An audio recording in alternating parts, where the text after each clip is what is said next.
I'm Joel Blackford with Beth Hesed Sabbath Fellowship. Normally we meet in St. Paul, but we haven't for almost 8, 9 months now.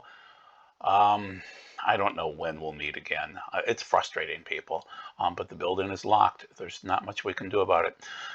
We try to record every week, every Sunday, the philosophy of eschatology, what you need to know, your reality, why were you born for such a time as this, what's your existence.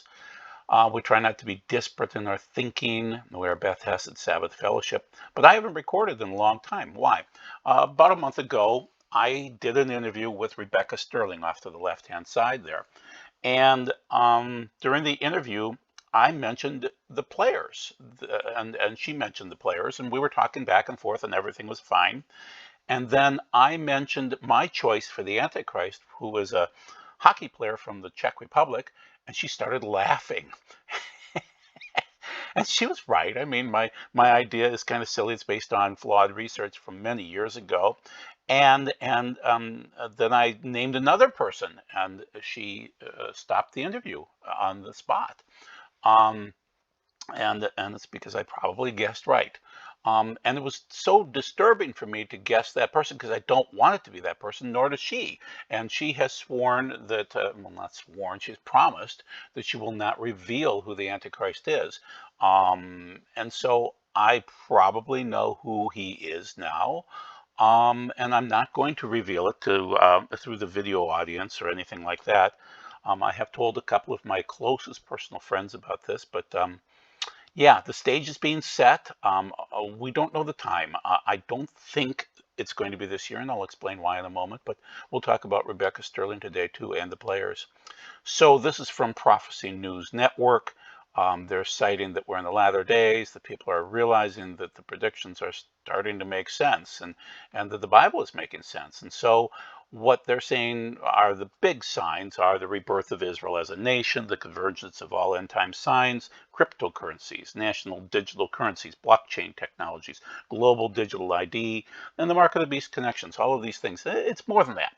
And we'll go through some of the more than that. Now, these guys are pre-trib rapture, so they're going to believe in imminency. I don't believe in that. Things are happening as they should, based on the Bible. As we're interpreting it properly, we're not twisting the Bible into the pre-trib rapture. We're not twisting prophecy to match with what we want it to be. But, I mean, we always want it to be easy, face it. God wants it to be harder because testing is important. Testing of Job, testing of Moses, testing of Israel out in the wilderness, testing. Jesus went out for 40 days and was tested. And after, after starving to death, no food, no water for 40 days, and then Satan tempts him. So testing is important. And then the fake news, that's tempting too. It's tempting to read it, but it's always inaccurate. So what I want to go through is that the seals are the birth pangs as always, and we have gone through seal 3. We are seeing it more. You're starting to see some food issues worldwide, okay? Seal 4, it might be out there right now. We're waiting for that. Those are the birth pangs. Seal 5 could happen very quickly after Seal 4. Seal 6 could happen very, very quickly. I mean, it's really just earthquakes and burning figs falling from the sky. And then Seal 7. So the two witnesses would show up before we go into the tribulation of the 3.5 years. And then the Great Tribulation is the last 3.5 years. 2020 is passing by. I'm going to give you a reason why I don't think we're really seeing the fruition of the fourth seal, and because 1.94 billion people haven't died yet, and that's going to be horrific when it occurs. Then we'll go into the trumpets. The first 4 are environmental, the last 3 are woes. We'll discuss the 5th trumpet, the first woe, today, because Rebecca talks about that. This is why I don't believe that we're going into the Great Tribulation right now, because in any year when you get to Kislev, which just occurred on the 16th of November by the new moon, technically the 17th, which was yesterday, by that time it gets very difficult for us to go out 1,260 days and 1,260 days, which is 2520 from that date. So I happen to put on the calendar here 11/15 of 2020 going forward, 2,520 days, and you come to October 10th, which is Yom Kippur of 2027. And then Sukkot would end October 22nd, 12 days later. So, when you look at it this way, we're basically 10 days out from the furthest extent of when Yeshua could return, if he's going to fulfill the fall festivals, which, I mean, he's already fulfilled the first festivals, Passover, unleavened bread, and first fruits, and then he fulfilled his spirit fulfilled Shavuot, Pentecost, and now it's the fall festivals of Rosh Hashanah, Yom Teruah, Yom Kippur, and then Sukkot. They have not been fulfilled by Yeshua. So, and off to the right-hand side here, you see Rabbi Alon Anava is talking about the election and all those things. I don't want this to be about elections. I'm not really, even though, yes, I am a political science major, I don't want it, and I'm a little bit of a news junkie, but I've kind of recovered from that. I'd rather not go through the election. I can get to the end times through Trump or through Biden. Either way, I can get there. And I'm not going to give you the reasons why, but I can get there. What I'd rather do is talk about things like this, because this is more fun. This is a green comet, Atlas C 2020, that is coming out of Orion's belt. And if we look at this end time prophecy, behold, the day of the Lord is coming, which, I'm sorry, I've got something blocking this, be escaped. The day of wrath and anger, to make the world desolate, to destroy sinners out of it. For the stars of heaven and Orion, so coming out of Orion, and the host of heaven shall not give their light, and they shall be dark at sunrise, and the moon shall not give her light.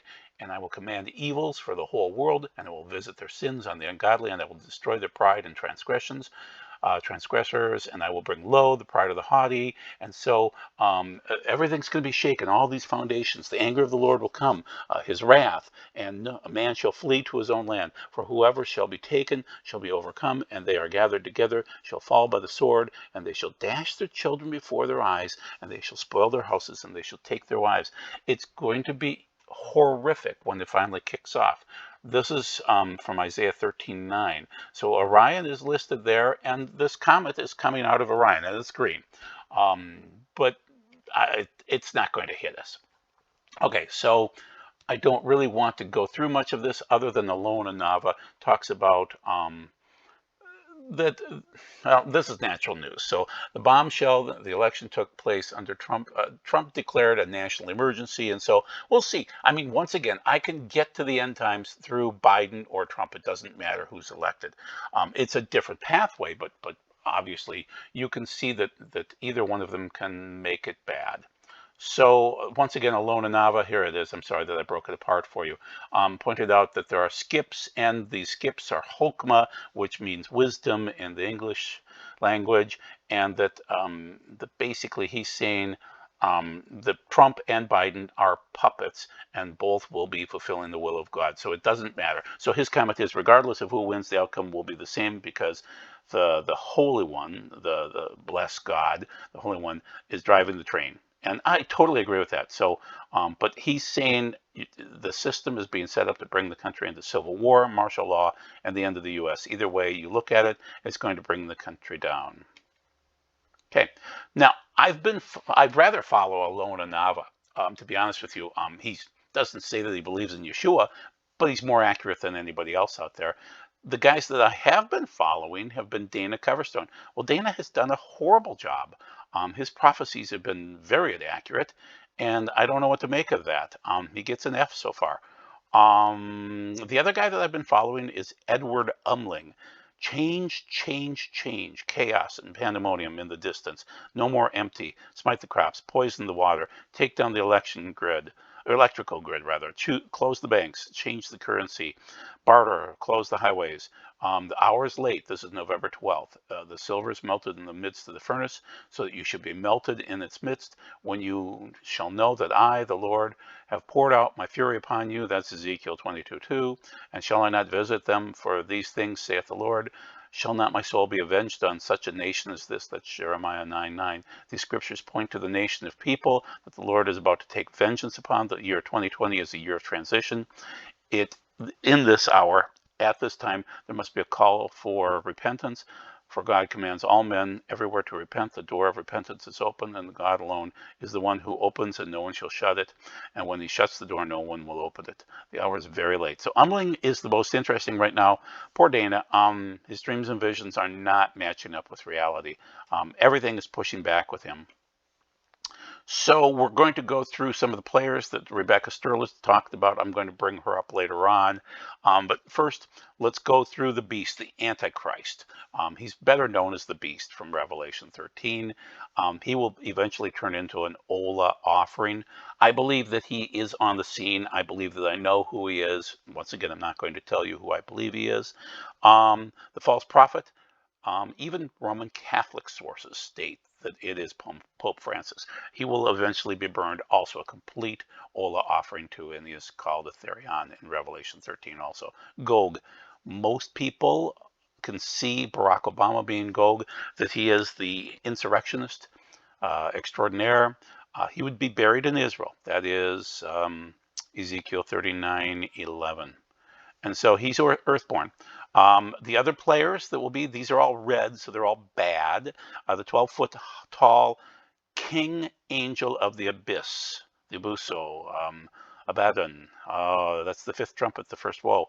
He's 12 foot tall, people, and he's going to come out. He's going to be unlocked by basically an asteroid hitting the Earth and opening up, like a key, opening up the underworld and allowing him to come out. And he's going to lead his locusts from underneath. They'll be 9 foot tall. There'll be horse-like locusts coming from the abyss, outfitted for battle with golden crowns and human faces, women's hair, lion's teeth, chests like iron breastplates, roaring wing sounds, and scorpion tails with stingers. And they'll be 9 feet tall, and they'll just pick you up and put you inside their armpit, basically, and carry you along to wherever they want to bring you. And then eventually the sixth trumpet hits, and you'll have 200,000 cavalry soldiers coming to kill people, and they're basically Gog Magog. That war. And then the Illuminati, they'll be involved. There will be wicked humans forcing the mark of the 666 mark, whatever it happens to be. And those people will be involved in the Gog Magog war too, and they will be eaten by birds. So there are these wicked people that are involved. It's going to be a war between God and Satan and Satan's warriors. And so God has to defeat him, and we have to be witnesses. So we'll be involved in all of this. So these are many of the players involved in the end. Not all of this is not the whole list of it. You'd need the king of the north, the king of the south, things like that. But these are the major players, and Rebecca has seen many of these, most of these, in her vision from 1999. So what you should see is the he-goat from Daniel 8 attacking the ram, and the big horn is the Antichrist coming out against the two horns of the ram, which would be the papal system, east and west. And so you should see those two guys fighting against the other two guys, which are the two witnesses. First, you'll have the false prophet get started, and so if it is the Pope, then you will see the Pope get things going in terms of bringing all the world into a peace and love type of a faith. And then he'll hand the ball off to the he-goat, the Antichrist, after that, and his system, which worships Satan and the Antichrist. And even the U.S. Catholic, this is their own site, is this, what is this prophecy of St. Malachi? And that's from the 10th century AD, an Irish saint that talked about the fact that this should be the last pope. Pope Francis, and he should be Peter of Rome, and he should rule over a horrific time frame. On the other hand, you're going to have the two witnesses. They should pop up before the Great Tribulation starts, or before the tribulation starts during the seals time, and they will fight against these two wicked men. Obama is not one of these people. Trump is not one of these people. Right now, we believe the Pope is the ram, the papal system will merge many systems together. I believe that they'll fall in love with Mary, a false Mary, like what happened in 1917 with the strange vision then. And then he'll hand everything over to that he-goat. And the he-goat is big in terms of Leviticus 16, the Yom Kippur service. Everything is taken out to Azazel in the wilderness, and that's a he-goat. That's kind of a half man, half goat. So then the other player is Barack Obama, Gog, according to Natan, the 15-year-old secular boy that named him back in 2015. And so Obama will be a wicked man, and he will marshal armies against Israel. He is an agitator, and so he will bring the world against Israel. And so this is from a friend of mine, Adam Eliyahu Berkowitz, who writes for Israel 365, and he's saying the incredible Gog Magog prophecy in Ezekiel foretold Obama claim against Israel. And so in 2016, Obama was fomenting. He's coming back, people. He's coming back. Okay, so this is a report from a friend of mine that sent it to me privately, a very respected person. Joel, you're right. He is back. He will have Trump and also Biden possibly assassinated. That's his opinion. I don't know what he will do to Harris, but he will be back. He's very involved in the U.S. elections. See this site. On the tabs, you will see target states. It's no accident that all of the states suffering voter fraud are the states Obama and Holder are working on. I very much believe Obama is one of the most evil people in the world. You'll notice every state they targeted is on that website, no accident. So if you look in allontheline.org, you will see that they are very active in those states, and they were there's the states. Okay, so that's all on the line on the right-hand side.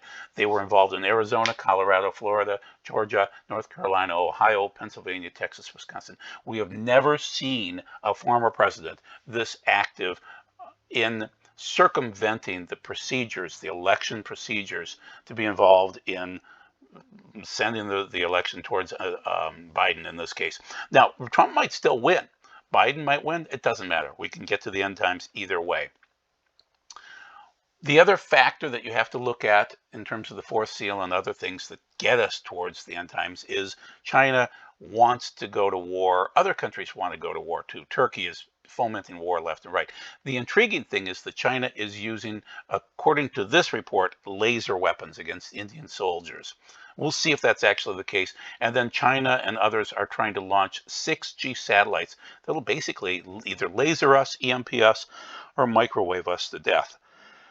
5G is bad enough, but 6G will totally microwave us. So you will see much death as these things occur. As how do you stop China from sending satellites up with 6G? How would you stop that? How do you stop them from using laser weapons? I don't know. So this is Nick Carter, General Nick Carter from England, and he's saying the risk of the New World War is real. Head of UK Armed Forces warns. And so it's they're stating in this article it's unusual for a senior military official to comment on impending political decisions. It's interesting. And so this is a report from oh goodness, now I'm blanking on Full Spectrum Survival. And he's saying the U.S. Army is buying location and usage data on citizens around the world. India and China are preparing for an open conflict that may bring the rest of the world into it. What happens in December when states buckle under pressure, and all the more in today's news update. So interesting that they're saying things are moving forward. I still don't think we can go into the Great Tribulation unless it was over the next 10 days.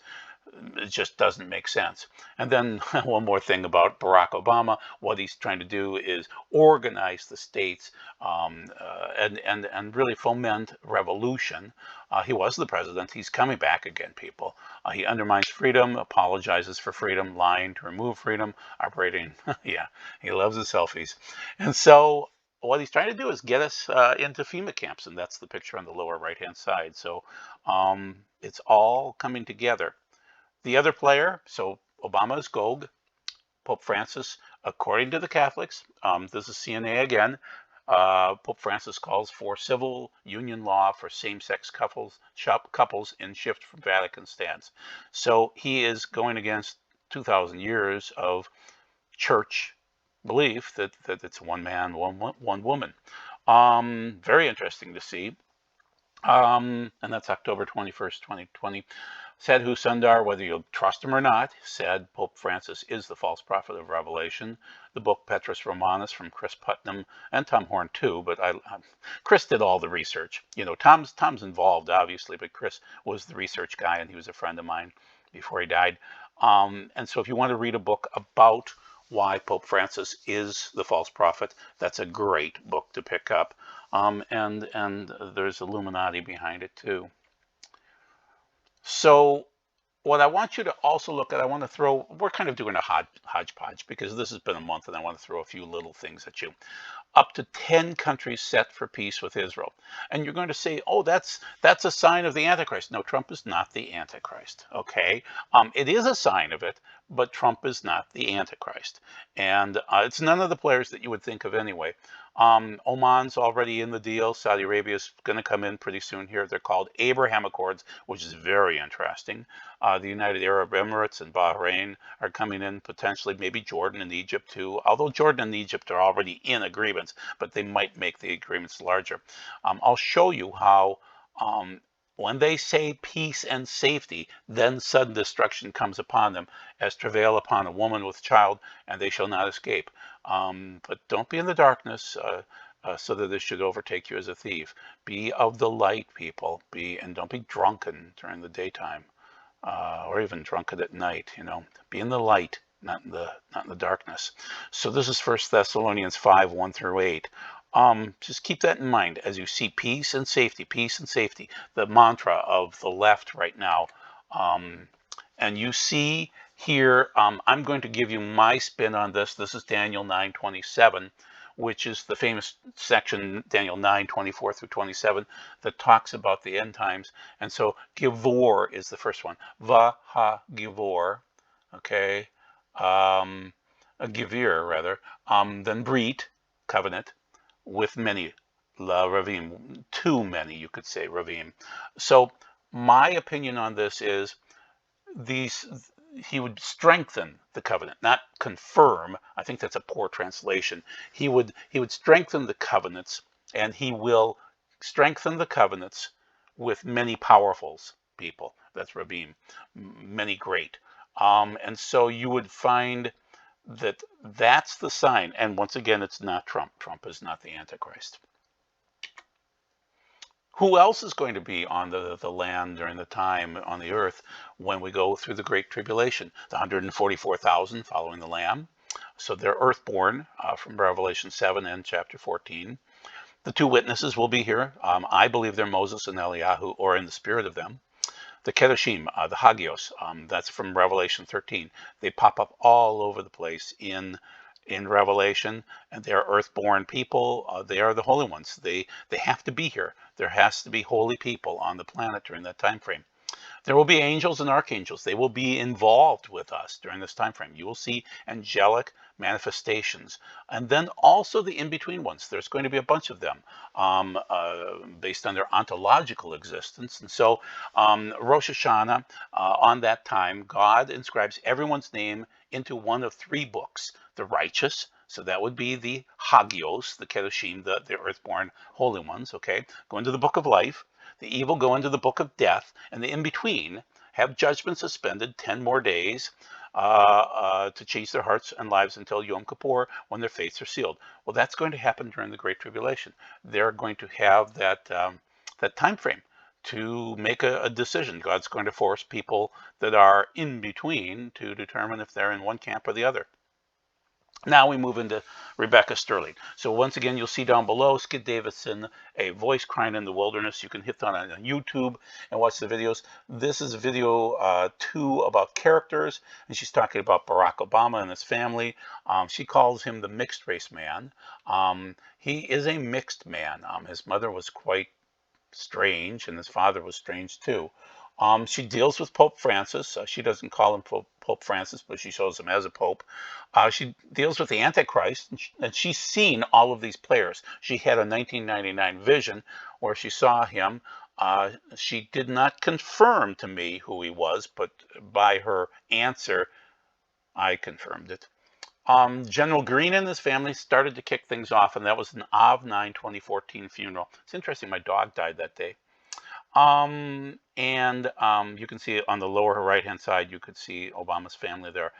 She described him as normal height, his wife taller, and his daughter taller, and then another daughter that's normal height. It's the Obama family.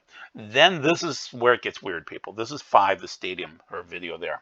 So she's describing Revelation chapter 9, verses 1 through 14, where you're going to have strange characters pop up. You can see the Pope in the middle there. And you can see all of these, she calls them extra dimensional beings, not ETs, not extraterrestrial, extra dimensional. And that is accurate biblically with Revelation chapter 9. And you're going to see, you'll see them as human at first, but then you'll realize, no, these are hybrid. These are chimeras. And you can see her little characters that she put out there. It works biblically, people. Now, my problem was with this.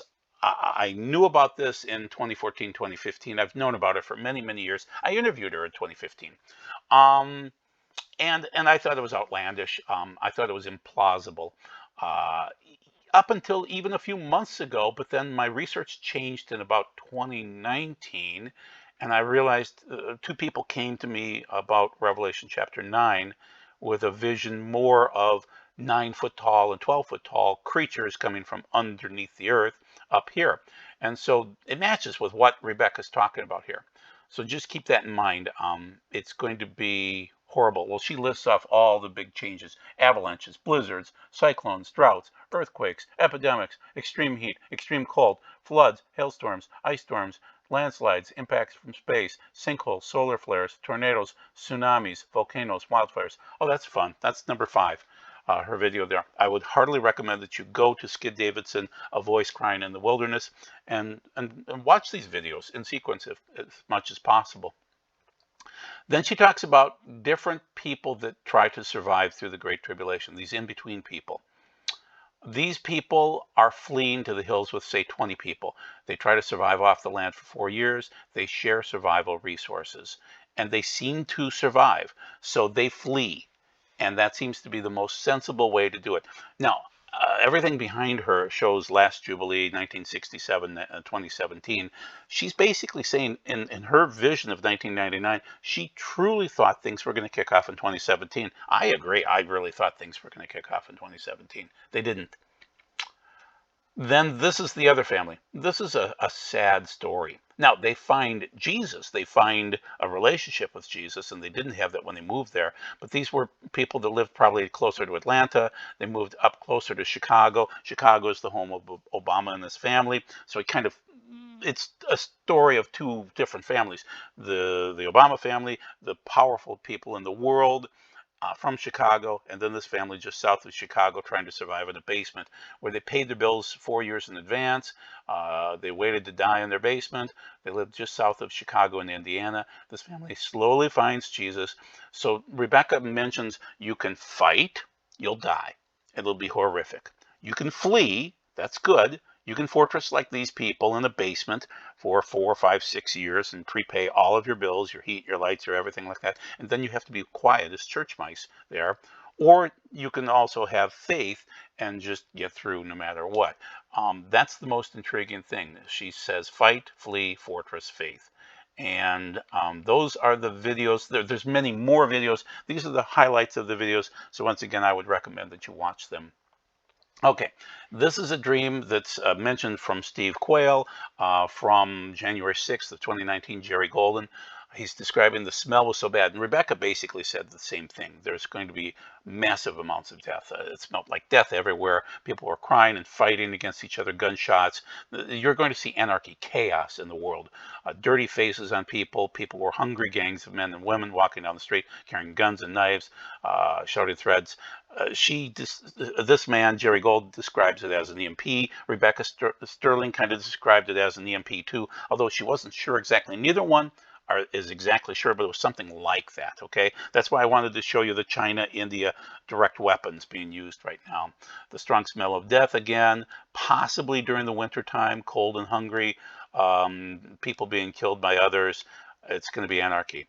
And then people acted more like animals and were attacking and just eating anything just to survive. And when will this happen? There was no answer. We don't know exactly when. I think God is compressing this time frame. Just tell people that it's going to be horrific so that people aren't assuming that it's going to be a wonderful time. They're going to be raptured out and they're going to be sitting there drinking coffee on clouds. No, you're going to be going through some horrific times. So once again, this is Jerry Golden, and it is found on Steve Quayle. And it's really the last prophecy that Steve has, and it's back in early 2019. He has not published anything since then because the prophets are all over the place, people. I mean, I can't trust them. So as always, I want you to equate the fact that the seals remind us of the birth pangs of Matthew 24.